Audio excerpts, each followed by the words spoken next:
do you know when you're beginning to burn out or if you are burnt out? Like, how do you know? Like, what are the signs for you? Um, I don't know. I don't know if this is appropriate. It's tough. So women, I think, too, in our age, it is very tough, and people are talking about it more, so it's fine.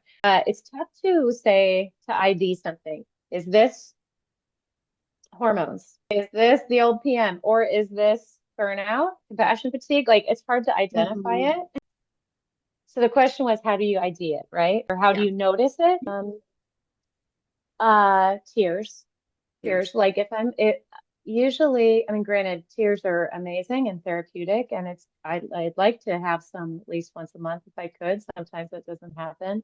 But if there's tears coming out from who knows why and where and when and at random times, and or the lump in your throat, just the Mhm. ongoing Mhm. lump in your throat.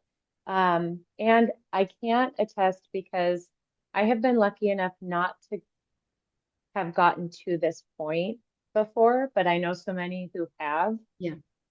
of having thoughts of it. You don't even have to call it thoughts of self-harm or thoughts of suicide, but if in your mind you are saying to yourself that it would be easier not to be here, and you don't know if you want to be here and you just want to not be here, I think that's a marker that a lot of people, you don't, that doesn't mean you are, we don't have to title it or Yeah. ID it, but if Yeah. you are, so many get to that point, it is a slippery slope, and it is not a far step.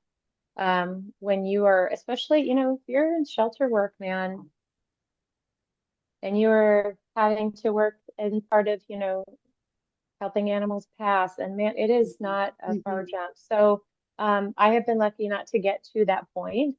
But if I am feeling the sads, um, I will check in. I will have um, I again, I came from a 911 dispatch background. I've Yes. taken a lot of really horrifying calls.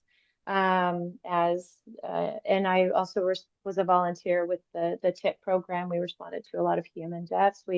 And then in the animal control contract, I saw there was there was a lot of things that I had to debrief on my own with, and or talk to my spouse about, or uh, if it therapy, I've gone through Mhm. therapy plenty of times, or a little EMDR, like Yeah.